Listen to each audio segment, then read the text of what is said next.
मन की आंखें तूने खोली तो ही दर्शन पाएगा। पता नहीं किस रूप में आकर नारायण मिल जाएगा। पता नहीं किस रूप में आकर नारायण मिल जाएगा। हरे कृष्णा। आप सभी का दिन शुभ और मंगलमय हो। तो आइए सुनते हैं पुण्य फल देने वाली आज की महात्म्य कथा। धन या पैसे जो कि भगवान की पत्नी लक्ष्मी जी का वैभव है। भगवान के द्वारा बनाए गए इस संसार में हमें जो कुछ भी प्राप्त होता है उन्हीं परमात्मा की कृपा से प्राप्त होता है। हमें कुछ भी ग्रहण करने से पहले उस वस्तु का एक अंश उन्हीं परमात्मा की प्रसन्नता के लिए देना होता है, जो कि धर्म शास्त्रों के अनुसार दान कहलाता है। हे प्रिय भक्तों, आइए एक बहुत ही सुंदर कहानी के माध्यम से दान की क्या महिमा है इसे जानते हैं। भगवान के साथ संबंध बनाने के लिए दान सबसे सरल तरीका है। यह न केवल मोक्ष के द्वार खोलता है बल्कि घर में सुख, समृद्धि, शांति और धन लाता है।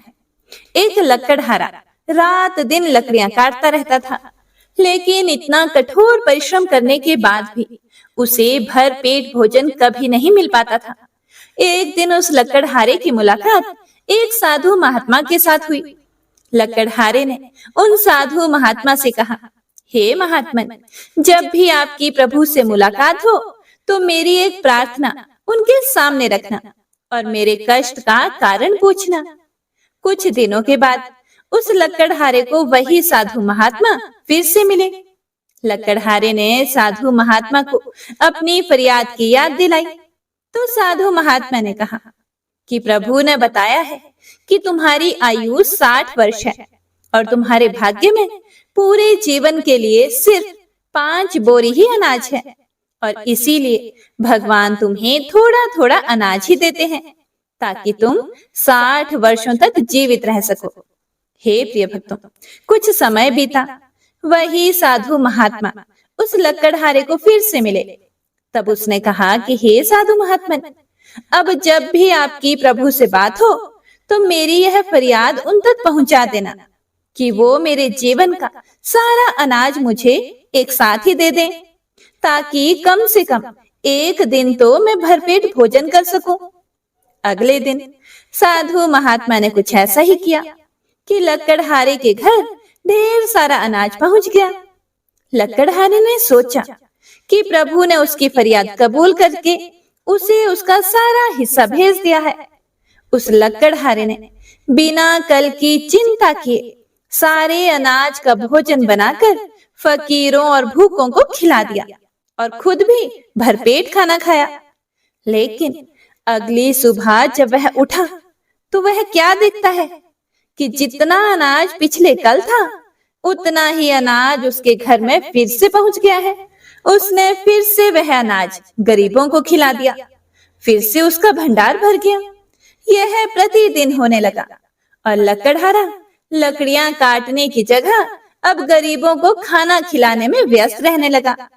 कुछ दिनों के बाद वो साधु महात्मा फिर से लकड़हारे को मिले तो उसने कहा, हे साधु महात्मन, आप तो कहते थे कि मेरे जीवन में सिर्फ 5 बोरी अनाज है, लेकिन अब तो प्रतिदिन मेरे घर 5 बोरी अनाज आ जाता है।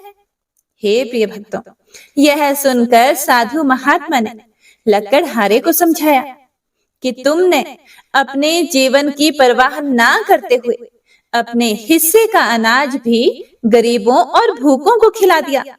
इसीलिए भगवान अब उन गरीबों के हिस्से का अनाज तुम्हें दे रहे हैं। यदि कोई भी किसी के लिए कुछ भी करता है तो वो लौट कर 10 गुना ज्यादा वापस आ जाता है। भगवान का यही नियम है, फिर चाहे वह पाप हो या फिर पुण्य हो। हे प्रिय भक्तों, दान कभी भी बर्बाद नहीं होता। दिया गया दान अपने समय पर अवश्य ही फलित होता है। व्यक्ति को दान करते रहना चाहिए। दान करने से कर्म सुधरते हैं और भाग्य संवरता है। दान करने से घर और परिवार में सुख समृद्धि बनी रहती है और दान करने से मनुष्य का इस लोक के बाद परलोक में भी कल्याण होता है। दान करने से मनुष्य को सद्गति मिलती है और दान करने से जीवन की कई परेशानियां खुद ब खुद दूर होने लगती है। इसीलिए व्यक्ति को अपनी हैसियत के अनुसार अपनी मेहनत की कमाई का 10वां हिस्सा दान करना चाहिए। दान करने से व्यक्ति के बुरे कर्म नष्ट हो जाते हैं और अच्छे कर्मों का उसे फल मिलता है। ऐसी भी मान्यता है कि दान करने से पिछले जन्म के पाप भी धुल जाते हैं। हरे कृष्णा। उम्मीद करती हूँ आपको यह छोटी सी कहानी पसंद आई होगी। हे प्रिय भक्तों, अगर आपको यह कथा कहानी पसंद आती है तो इन्हें ज्यादा से ज्यादा शेयर किया कीजिए, ताकि सभी भक्तजन इन कथा कहानियों को सुनकर पुण्य फल प्राप्त कर सकें। तो आइए अब सुनते हैं आज की महात्म्य कथा में आगे का वृतांत। ओम नमो नारायणाय। पिछले अध्याय में आपने सुना था कि नंद जी ने राजा भनंदन से संबंध की बात चलाई। नंद जी ने कहा, हे राजेंद्र, अपनी कन्या का संबंध एक विशिष्ट पुरुष के साथ स्थापित कीजिए। व्रज में सूरभानु के पुत्र श्रीमान वृषभानु निवास करते हैं, जो व्रज के राजा हैं। वे भगवान नारायण के अंश से उत्पन्न हुए हैं और उत्तम गुणों के भंडार, सुंदर, सुविद्वान, सुस्थिर, यौवन से युक्त, योगी, पूर्व जन्म की बातों को याद करने वाले और नव युवक हैं। और आपकी कन्या भी यज्ञ कुंड से उत्पन्न हुई है, इसीलिए अयोनिजा है। त्रिभुवन मोहिनी कन्या कलावती भगवती कमला की अंश हैं। वृषभानु आपकी पुत्री के योग्य हैं तथा आपकी पुत्री भी उन्हीं के योग्य हैं। हे मुने, राजसभा में ऐसा कहकर नंद जी मौन हो गए। तब भनंदन बोले, हे ब्रजेश्वर, संबंध तो विधाता के वश की बात है, वह मेरे द्वारा साध्य नहीं है। ब्रह्मा जी ही संबंध करवाने वाले हैं, मैं तो केवल जन्मदाता हूँ। कौन किसकी पत्नी या कन्या है तथा कौन किसका साधन संपन्न पति है, इसे विधाता के सिवा कौन जान सकता है। यदि विधाता ने मेरी पुत्री को ही वृषभानु की पत्नी होने की बात लिखी है, तो वह पहले से ही उनकी पत्नी है। फिर मैं कौन हूँ जो उसमें बाधा डाल सकूं, तथा दूसरा भी कौन उस संबंध का निवारण कर सकता है। हे नारद, ऐसा कहकर राजेंद्र भनंदन ने विनय से सिर झुकाकर नंद राय जी को आदर पूर्वक मिष्ठान भोजन करवाया। उसके बाद राजा की अनुमति लेकर व्रजराज व्रज को लौट गए। जाकर उन्होंने सुरभानु की सभा में वे सभी बातें बताई। सुरभानु ने यतन पूर्वक नंद और गर्ग जी के सहयोग से सादर इस संबंध को जोड़ा। विवाह काल में महाराज भनंदन ने गजरत्न, अश्वरत्न, अन्य अन्य रत्न तथा मणियों के आभूषण आदि बहुत दहेज दिए। वृषभानु कलावती को पाकर बड़ी प्रसन्नता के साथ निर्जन एवं रमणीय स्थान में उसके साथ विहार करने लगे। कलावती एक पल का भी विरह होने पर स्वामी के बिना व्याकुल हो उठती थी और वृषभानु भी एक क्षण के लिए भी कलावती से दूर होने पर उसके बिना विकल हो जाते थे। उन दोनों का प्रेम प्रतिदिन नया नया होकर बढ़ने लगा। लीलावश पूर्व काल में सुदामा के शाप और श्री कृष्ण की आज्ञा से श्री कृष्ण प्राणाधिका सती राधिका उन दोनों की अयोनिजा पुत्री हुई। उसके दर्शन मात्र से वे दोनों दंपति भव बंधन से मुक्त हो गए। हे देवऋषि नारद, इस प्रकार इतिहास कहा गया। अब जिसका प्रकरण चल रहा है वह प्रसंग सुनो। उक्त इतिहास पाप रूपी ईंधन को जलाने के लिए प्रज्वलित अग्नि की शाखा के समान है। शिल्पी शिरोमणि विश्वकर्मा वृषभानु के आश्रम पर जाकर वहां से अपने सेवक गणों के साथ दूसरे स्थान पर गए। वे तत्वज्ञ थे। उन्होंने मन ही मन 1 कोस लंबे चौड़े एक मनोहर स्थान का विचार करके वहां महात्मा नंद जी के लिए आश्रम बनाना शुरू किया। बुद्धि से अनुमान करके उनके लिए सबसे विलक्षण भवन बनाया। वह श्रेष्ठ भवन 4 गहरी खाइयों से घिरा हुआ था। शत्रुओं के लिए उन्हें लांघना बड़ा कठिन था। उन खाइयों के दोनों तटों पर फूलों के उद्यान थे, जिनके कारण वे पुष्पों से सजी हुई सी जान पड़ती थी। नंद भवन का निर्माण करके विश्वकर्मा नगर में घूमने लगे। उन्होंने अनेक प्रकार के मनोहर राजमार्ग बनाए। रक्त भानुमणि की बनी हुई वेदियों तथा सुंदर पत्रों से वे मार्ग सुशोभित होते थे। उन्हें आर पार दोनों ओर से बांधकर पक्का बनाया गया था, जिससे वे बड़े मनोहर लगते थे। राजमार्ग के दोनों ओर मणिमय मंडप बने हुए थे, जो वैश्यों के वाणिज्य व्यवसाय के उपयोग में आने योग्य थे। वे मंडप दाएं बाएं सभी ओर से प्रकाशित होकर उन राजमार्गों को भी प्रकाश पहुंचाते थे। उसके बाद वृंदावन में जाकर विश्वकर्मा जी ने सुंदर गोलाकार और मणिमय परकोटों से युक्त रास मंडल का निर्माण किया, जो सभी ओर से एक एक योजन विस्तृत था। उसमें स्थान स्थान पर मणिमय वेदिकाएं बनी हुई थी। मणि सार रचित 9 करोड़ मंडप उस रास मंडल की शोभा बढ़ाते थे। पुष्पों से भरे हुए उद्यानों तथा सरोवरों से सुशोभित रास मंडल का निर्माण करके विश्वकर्मा दूसरे स्थान को गए।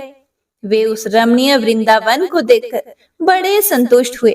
वन के भीतर जगह जगह एकांत स्थान में मन बुद्धि से विचार और निश्चय करके उन्होंने वहां 30 रमणीय एवं विलक्षण वनों का निर्माण किया। वे केवल श्री राधा माधव की ही क्रीड़ा के लिए बनाए गए थे। उसके बाद मधुवन के निकट अत्यंत मनोहर निर्जन स्थान में वट वृक्ष के मूल भाग के निकट सरोवर के पश्चिम किनारे केतकी वन के बीच और चंपा के उद्यान के पूर्व विश्वकर्मा ने राधा माधव की क्रीड़ा के लिए फिर से एक रतनमय मंडप का निर्माण किया। वह रतन मंडप गोलाकार बना हुआ था। उसके भीतर रतन निर्मित शैयाएं बिछी थी, जिनसे उस उत्तम भवन के भीतरी भाग की बड़ी शोभा हो रही थी। उक्त शैयाओं पर अग्नि शुद्ध दिव्य वस्त्र बिछे थे। पारिजात के फूलों की मालाओं के बने हुए तकिए उन पर यथास्थान रखे गए थे।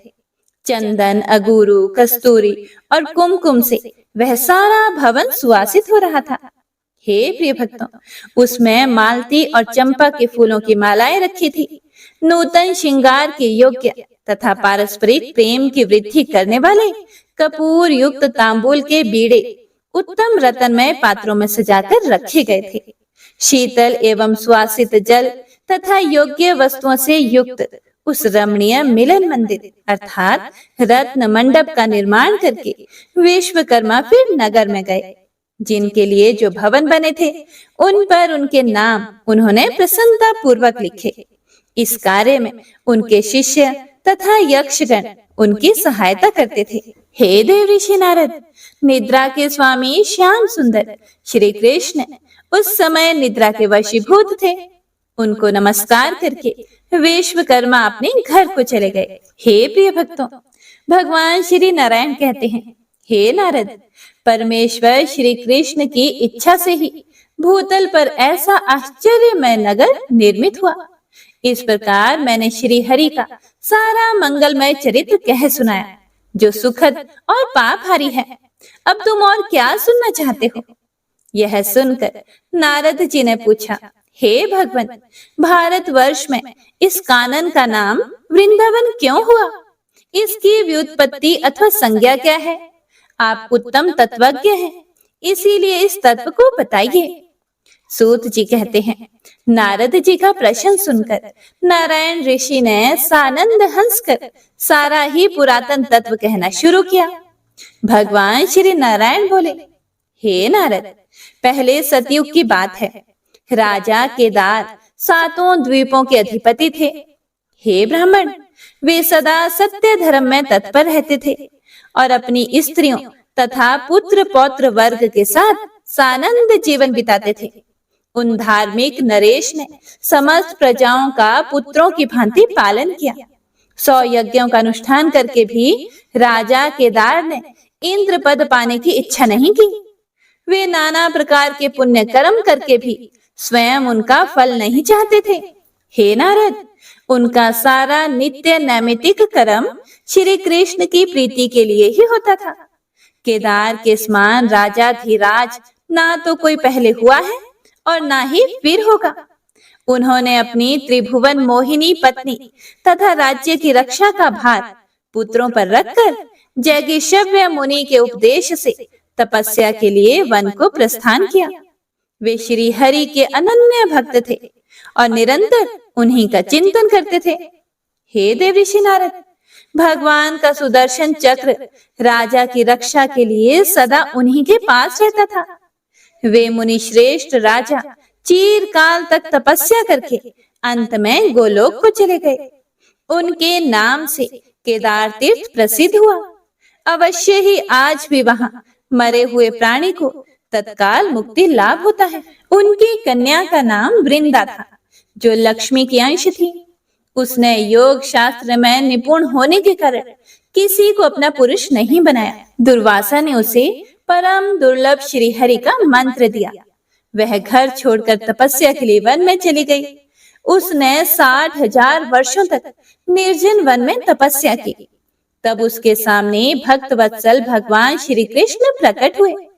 उन्होंने प्रसन्न मुख से कहा, हे देवी, तुम कोई वर मांगो। वह सुंदर विग्रह वाले शांत स्वरूप राधिका कांत को देखकर अचानक बोल उठी कि तुम मेरे पति हो जाओ।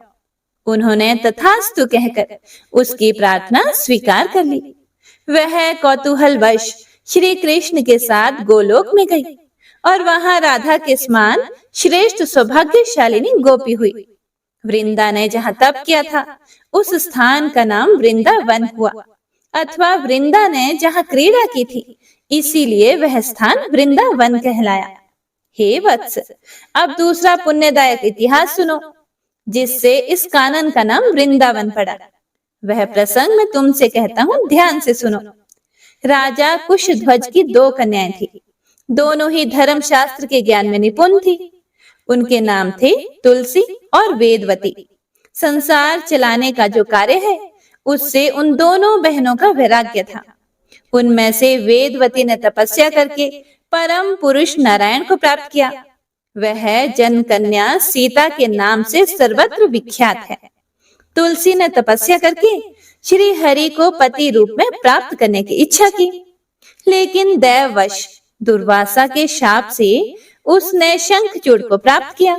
फिर परम मनोहर कमलाकांत भगवान नारायण उसे प्राण वल्लभ के रूप में प्राप्त हुए। भगवान श्री हरि के शाप से देवेश्वरी तुलसी वृक्ष रूप में प्रकट हुई और तुलसी के शाप से श्री हरि शाल ग्राम शिला हो गए। हे नारद, उस शिला के वक्ष स्थल पर उस अवस्था में भी सुंदरी तुलसी निरंतर स्थित रहने लगी। हे मुने, तुलसी का सारा चरित्र तुमसे विस्तार पूर्वक कहा जा चुका है, तथापि यहाँ प्रसंगवश फिर से उसकी कुछ चर्चा की गई है। हे तपोधन, उस तुलसी की तपस्या का एक यह भी स्थान है, इसीलिए इसे मनीषी पुरुष वृंदावन कहते हैं। हे प्रिय भक्तों, तुलसी और वृंदा समानार्थक शब्द हैं। अथवा मैं तुमसे दूसरा उत्कृष्ट हेतु बता रहा हूँ, जिससे भारतवर्ष का यह पुण्य क्षेत्र वृंदावन के नाम से प्रसिद्ध हुआ। राधा के 16 नामों में से एक वृंदा नाम भी है, जो श्रुति में सुना गया है।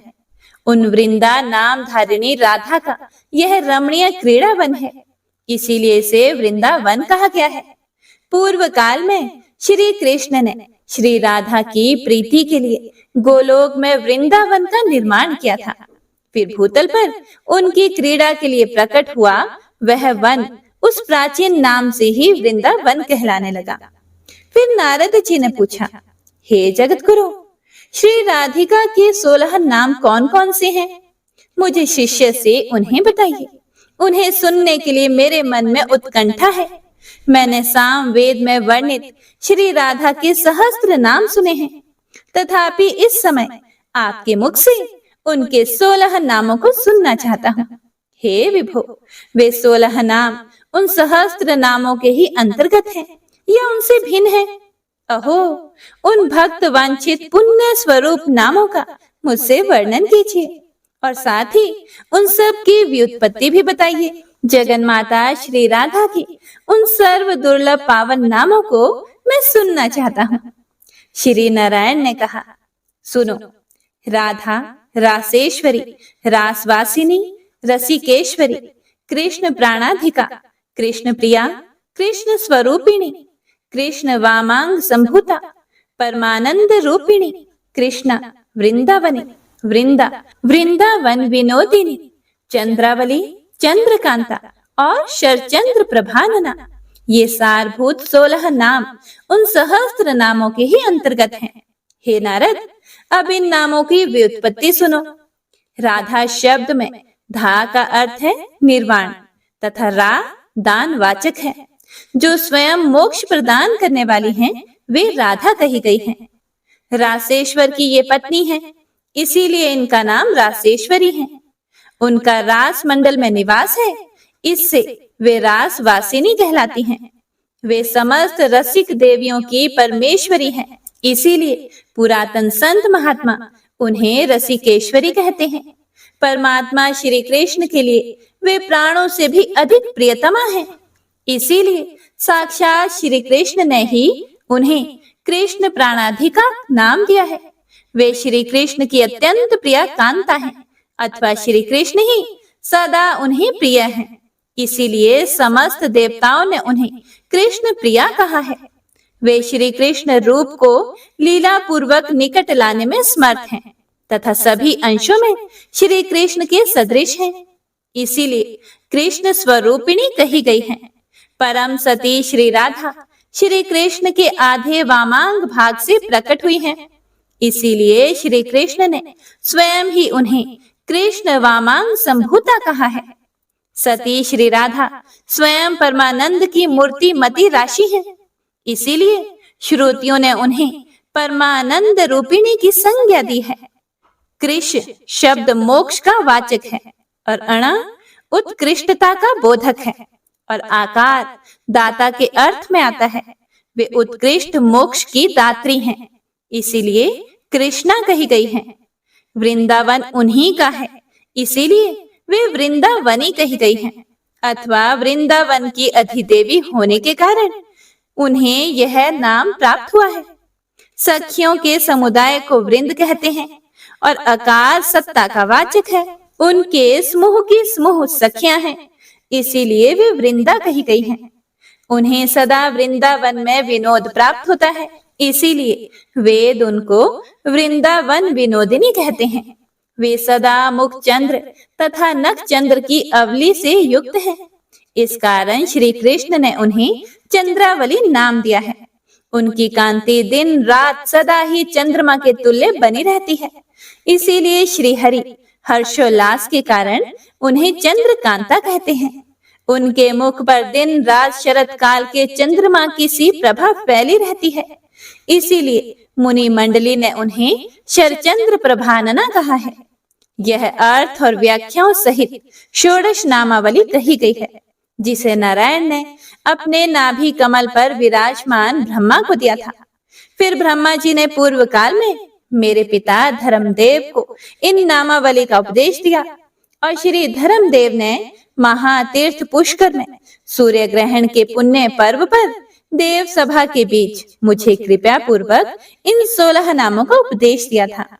श्री राधा के प्रभाव की प्रस्तावना होने पर बड़े प्रसन्न चित्त से उन्होंने इन नामों की व्याख्या की थी।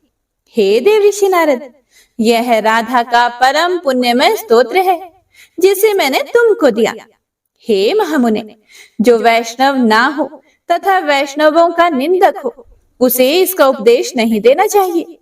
जो मनुष्य जीवन भर तीनों संध्याओं के समय इस स्तोत्र का पाठ करता है, उसकी यहाँ राधा माधव के चरण कमलों में भक्ति होती है और अंत में वह उन दोनों का दास्य भाव प्राप्त कर लेता है और दिव्य शरीर एवं अणिमा आदि सिद्धि को पाकर सदा उन प्रिया प्रीतम के साथ विचरता रहता है। नियम पूर्वक किए गए संपूर्ण व्रत, दान और उपवास से, चारों वेदों के अर्थ सहित पाठ से, समस्त यज्ञों और तीर्थों के विधि बोधित अनुष्ठान तथा सेवन से, संपूर्ण भूमि की 7 बार की गई परिक्रमा से, शरणागत की रक्षा से, अज्ञानी को ज्ञान देने से तथा देवताओं और वैष्णवों का दर्शन करने से भी जो फल प्राप्त होता है, वह इस स्तोत्र पाठ की 16वीं कला के भी बराबर नहीं है। इस स्तोत्र के प्रभाव से मनुष्य जीवन मुक्त हो जाता है। नारद जी ने कहा, हे प्रभु, यह सर्व दुर्लभ परम आश्चर्यमय स्तोत्र मुझे प्राप्त हुआ। हे प्रभु, देवी श्री राधा का संसार विजय नामक कवच भी उपलब्ध हुआ। सुयज्ञ ने जिसका प्रयोग किया था वह दुर्लभ स्तोत्र भी मुझे सुलभ हो गया। भगवान श्री कृष्ण की विचित्र कथा सुनकर आपके चरण कमलों के प्रसाद से मैंने बहुत कुछ पा लिया। अब मैं जिस रहस्य को सुनना चाहता हूँ उसका वर्णन कीजिए। मुने, वृंदावन में प्रातःकाल उस अद्भुत नगर को देखकर गोपों ने क्या कहा? ओम नमो नारायणाय। हे प्रिय भक्तों, तो आज की महात्म्य कथा यहीं पर समाप्त होती है। इससे आगे का वृतांत आप सभी भक्तजन अगले अध्याय में जरूर सुनिएगा। आइए अब गजेंद्र मोक्ष स्तोत्र का पाठ करते हैं। इस माह में गजेंद्र मोक्ष स्तोत्र पढ़ने मात्र से जहां हर तरह के ऋण कर्ज से मुक्ति मिलती है, वहीं 10 दिशाओं से शुभ फल दिलाने में भी सक्षम है। इस स्तोत्र का जाप करने से जीवन में किसी भी प्रकार की परेशानियों से मुक्ति मिलती है। श्रीमद् भगवत गीता के 3रे अध्याय में गजेंद्र स्तोत्र पढ़ने को मिलता है। इस स्तोत्र में हाथी और मगरमच्छ के साथ हुए युद्ध का वर्णन किया गया है और गजेंद्र जब युद्ध से हार जाता है तो भगवान श्री हरि विष्णु का ध्यान करके उनकी स्तुति करता है और उसकी स्तुति से प्रसन्न होकर भगवान श्री हरि विष्णु आते हैं और उसे मोक्ष प्रदान करते हैं। और हे प्रिय भक्तों, इस पाठ को करते समय अगर हम अपने मन में यह भावना रखें कि हे श्री हरि विष्णु, हे मेरे प्रभु, जिस प्रकार से आपने गजेंद्र को परेशानी से बाहर निकाला, उसी प्रकार से हमें भी हमारी परेशानियों से बाहर निकालिए, तो यकीन मानिए निश्चित ही भगवान श्री हरि विष्णु हमारी मदद स्वयं करते हैं। तो आइए अब सच्चे मन से भगवान श्री हरि विष्णु का ध्यान करके इस परम कल्याणकारी स्तोत्र का पाठ करते हैं। जय श्री हरि विष्णु। शुक जी ने कहा कि बुद्धि के अनुसार पिछले अध्याय में वर्णन किए गए रीति से अपने मन को नियंत्रित करके और हृदय को स्थिर करके गजेंद्र अपने पिछले जन्म में याद किए गए सर्वोच्च कार्य और बार बार जप किए जाने वाले स्तोत्र का जाप करने लगा। गजेंद्र ने मन ही मन श्री हरि को ध्यान करते हुए कहा, जिनके प्रवेश करने से शरीर और मन चेतन की तरह व्यवहार करने लगते हैं, ओम द्वारा लक्षित और पूरे शरीर में प्रकृति और पुरुष के रूप में प्रवेश करने वाले उस सर्वशक्तिमान देवता का मैं मन ही मन स्मरण करता हूँ, जिनके सहारे ये पूरा संसार टिका हुआ है, जिनसे ये संसार अवतरित हुआ है और जिन्होंने प्रकृति की रचना की है और जो खुद उसके रूप में प्रकट हैं, लेकिन इसके बावजूद भी वो इस पूरी दुनिया से सर्वोपरि और श्रेष्ठ हैं। ऐसे अपने आप और बिना किसी कारण के भगवान की मैं शरण में जाता हूँ और अपने संकल्प शक्ति के बल पर अपने ही स्वरूप में रचित और सृष्टि काल में प्रकट एवं प्रलय में अप्रकट रहने वाले इस शास्त्र प्रसिद्धि प्राप्त कार्य कारण रूपी संसार को, जो बिना कुंठित दृष्टि के साक्ष्य रूप में देखते रहने पर भी लिप्त नहीं होते, चक्षु आदि प्रकाशकों के परम प्रकाशक प्रभु, आप मेरी रक्षा करें। बीतते गए समय के साथ तीनों लोकों और ब्रह्मादि लोकपालों के पंचभूत में प्रवेश कर जाने पर और पंचभूतों से लेकर महत्वपूर्ण सभी कारणों के उनकी परम करुणा स्वरूप प्रकृति में मगन हो जाने पर उस समय दुर्गेय और घोर अंधकार रूपेण प्रकृति ही बच रही थी। उस अंधकार से परे अपने परम धाम में जो सर्वव्यापी भगवान सभी दिशाओं में प्रकाशित होते रहते हैं, वो भगवान मेरी रक्षा करें। विभिन्न नाट्य रूपों में अभिनय करने वाले और उस अभिनेता के वास्तविक स्वरूप को जिस प्रकार से साधारण लोग भी नहीं जान पाते, उसी तरह से सत्व प्रधान देवता और महर्षि भी जिनके स्वरूप को नहीं जान पाते, ऐसे में कोई साधारण प्राणी उनका वर्णन कैसे कर सकता है। ऐसे दुर्गम चरित्र वाले भगवान मेरी रक्षा करें। अनेकों शक्ति से मुक्त सभी प्राणियों को आत्म बुद्धि प्रदान करने वाले सबके बिना कारण हित और अतिशय साधु स्वभाव ऋषि मुनिजन, जिनके परम स्वरूप को देखने की इच्छा के साथ वन में रहकर अखंड ब्रह्मचर्य तमाम अलौकिक व्रतों को नियमों के अनुसार पालन करते हैं, ऐसे प्रभु ही मेरी गति है। वह जिनका हमारी तरह ना तो जन्म होता है और ना जिनके द्वारा अहंकार प्रेरित कर्म ही होते हैं, जिनके निर्गुण स्वरूप का ना कोई नाम है और ना ही कोई रूप है, इसके बावजूद भी समय के साथ इस संसार की सृष्टि और प्रलय के लिए अपनी इच्छा से अपने जन्म को स्वीकार करते हैं। उन अनंत शक्ति संपन्न परम ब्रह्म परमेश्वर को मेरा नमस्कार है। उन प्राकृत आकार रहित और अनेक रूप वाले अद्भुत भगवान को मेरा बारंबार नमस्कार है। स्वयं प्रकाशित सभी साक्ष्य परमेश्वर को मेरा शत शत नमन है। वैसे देव जो मन, वाणी और चित्त वृत्तियों से परे हैं, उन्हें मेरा बारंबार नमस्कार है। विवेक से परिपूर्ण पुरुष के द्वारा सभी सत्व गुणों से परिपूर्ण निवृत्ति धर्म के आचरण से मिलने योग्य और मोक्ष सुख की अनुभूति रूपी भगवान को मेरा नमस्कार है।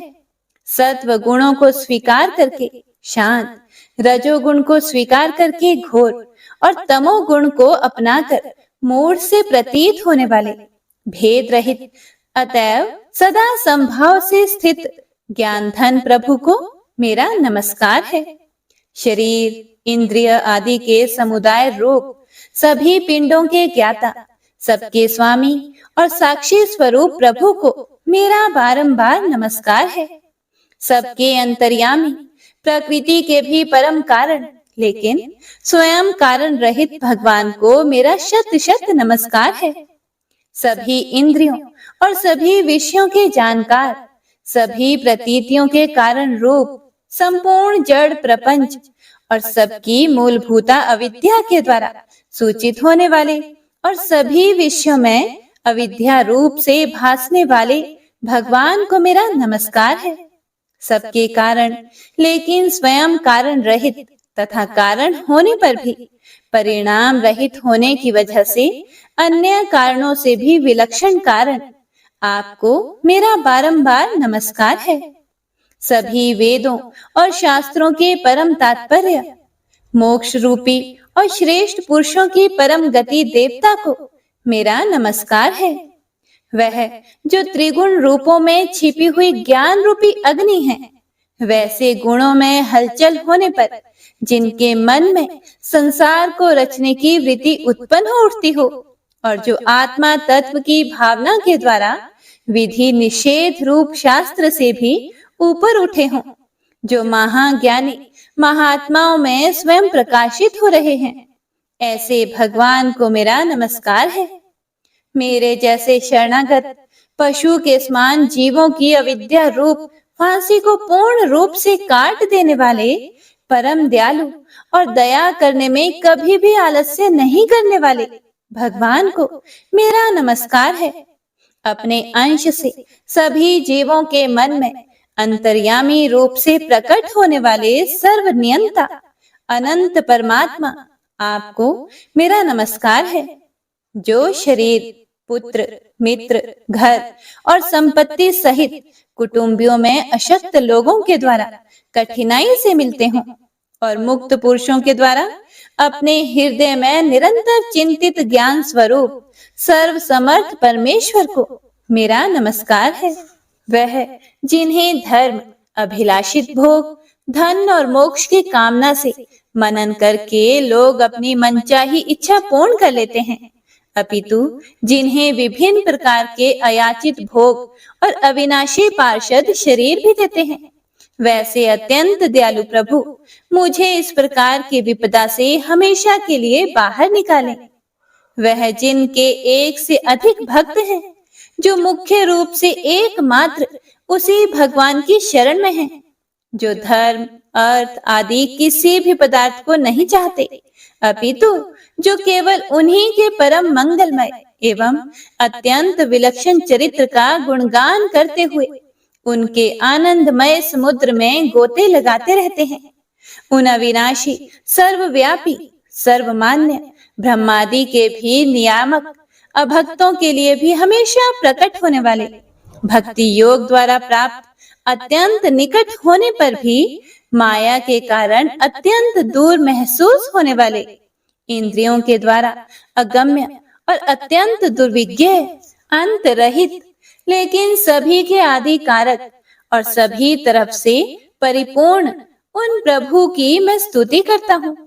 वो जो ब्रह्मा सहित सभी देवता, चारों वेद तथा समस्त चराचर जीव नाम और आकृति भेद से जिनके अत्यंत क्षुद्र अंशों से रचे गए हैं, जिस तरह से जलती हुई अग्नि की लपटें और सूरज की किरणें बार बार निकलती हैं और फिर से अपने कारण में ही लीन हो जाती है, उसी प्रकार बुद्धि, मन, इंद्रियां और नाना योनियों के शरीर, जिन सभी गुणों से प्राप्त शरीर जो स्वयं प्रकाश परमात्मा से प्रकट होता है और फिर से उन्हीं में लीन हो जाता है, वह प्रभु जो ना तो देवता है, ना असुर, ना मनुष्य है और ना ही मनुष्य से नीचे किसी अन्य योनि के प्राणी, ना ही वो स्त्री हैं और ना ही पुरुष, ना ही नपुंसक और ना ही वो कोई ऐसे जीव हैं जिनका इन तीनों ही श्रेणी में समावेश है।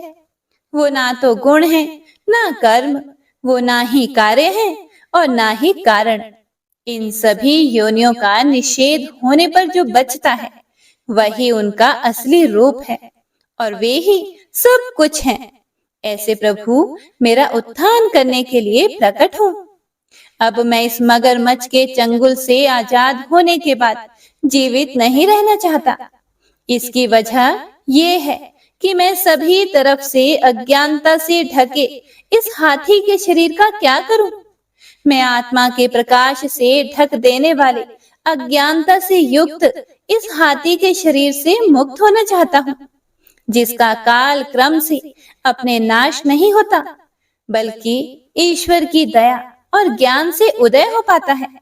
इस प्रकार से मोक्ष के लिए लालायित संसार के रचयिता स्वयं संसार के रूप में प्रकट, लेकिन संसार से परे, संसार में एक खिलौने की भांति खेलने वाले, संसार में आत्म रूप से व्याप्त अजन्मा, सर्वव्यापी एवं प्रापत्य वस्तुओं में सर्वश्रेष्ठ श्री हरि का केवल स्मरण करता हूँ और उनकी शरण में जाता हूँ, जिन्होंने भगवत भक्ति रूपी योग के द्वारा कर्मों को जला डाला है, जिन्हें समस्त योगी ऋषि अपने योग के द्वारा अपने शुद्ध हृदय में प्रकट देखते हैं।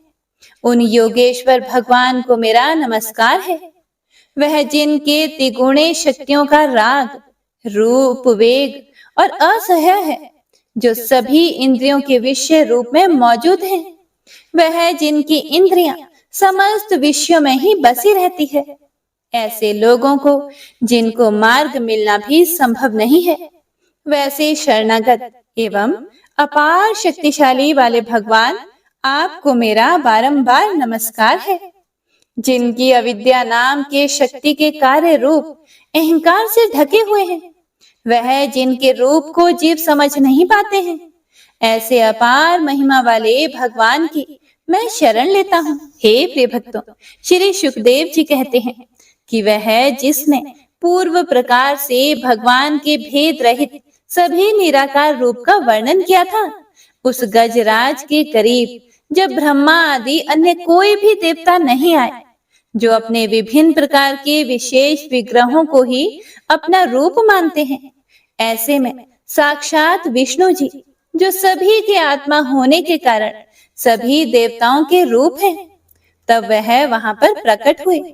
गजराज को इस प्रकार से दुखी देखकर और उसके पढ़े गए स्तुति को सुनकर चक्रधारी प्रभु इच्छानुसार वेग वाले गरुड़ की पीठ पर सवार होकर सभी देवों के साथ उस स्थान पर पहुंचे जहां वह गज था। गज अर्थात हाथी था।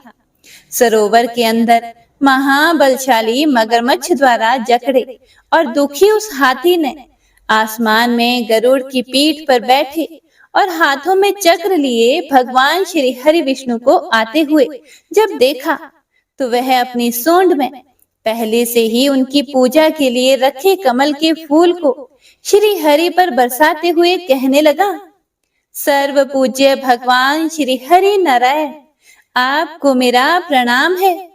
सर्व पूज्य भगवान श्री हरि, आपको मेरा नमस्कार है। लाचार हाथी को पीड़ित देखकर श्री हरि विष्णु गरुड़ से नीचे उतरकर सरोवर में उतर आए और वह दया से प्रेरित होकर ग्राह सहित उस गज को तुरंत ही सरोवर से बाहर निकाल आए और देवताओं के देखते ही देखते अपने चक्र से मगरमच्छ के गर्दन को काट दिया और हाथी को उस पीड़ा से बाहर निकाल लिया। तो इसी के साथ गजेंद्र मोक्ष स्तोत्र संपूर्ण हुआ। तो सभी एक बार प्रेम से बोलिए, भगवान श्री हरि विष्णु की जय।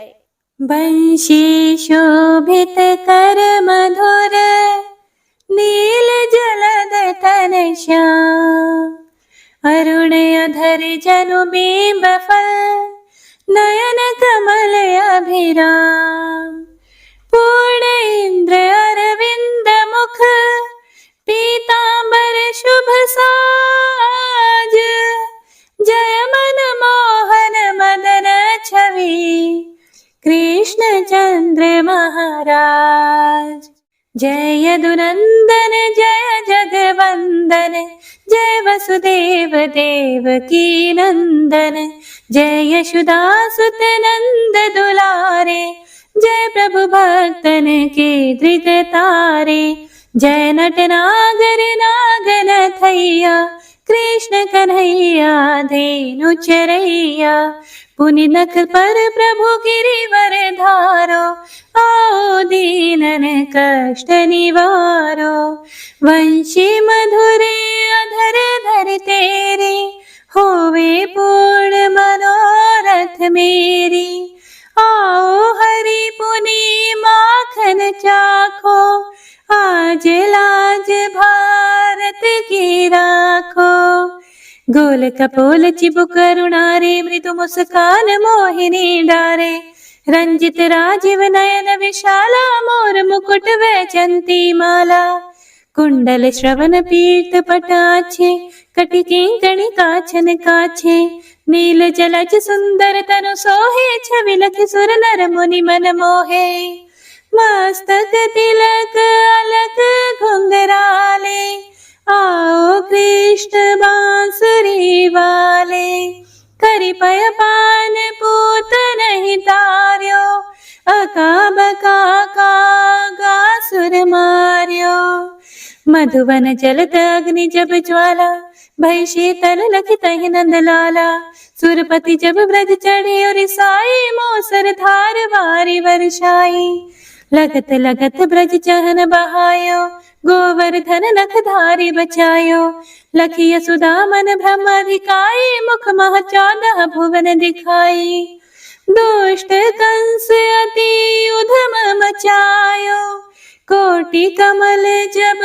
फूल मंगायो, नाथी काली यही तब तुम लीन है, चरण चिन्ह दई निर्भय कीन है, करि गोपिन संग रास विलासा, सबकी पूर्ण करी अभिलाषा, केतिक महासुर संहार्यो, कंस ही केस पकड़ी दई मार्यो, मात पिता की बंदी छुड़ाई, उग्रसेन कहा राज दिलाई, मही से मृतक चाहो सुतलायो, मातु देव की शोक मिटायो, भौमासुर मुरे दैत्य सहारी, लाए 68 सहस कुमारी, दई भी नहीं तृण चीर सहारा, जरा सिंधु राक्षस का हमारा, असुर बकासुर आदिक मार्यो, भक्तन के तब कष्ट निवार्यो, दीन सुदामा के दुख टार्यो, तंदुल 3 मूठ मुख डार्यो,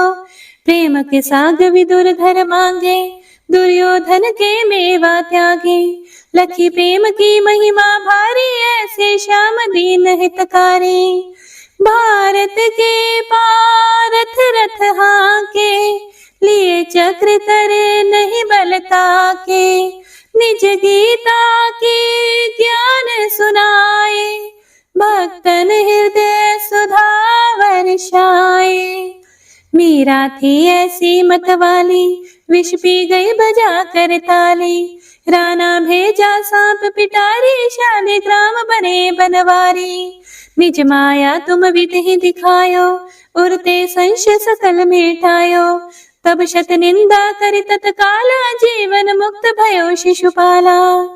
जब ही द्रौपदी तीर लगाई, दीनानाथ लाज अब जाई, तुरत ही वसन बने नंदलाला, बढ़े चीर भई अरि मोह काला। असनाथ के नाथ कन्हैया, डूबत भंवर बचावत नैया, सुंदर दास आसुर धारी, दया दृष्टि कीजिए बनवारी।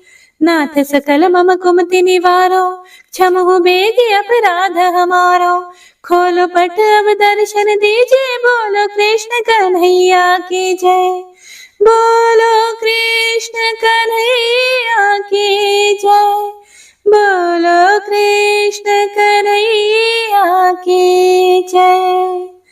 यह चालीसा कृष्ण का पाठ करे उरधारी, अष्ट सिद्धि नवनिधि फल, लहे पदारथ चारी। जय श्री कृष्ण।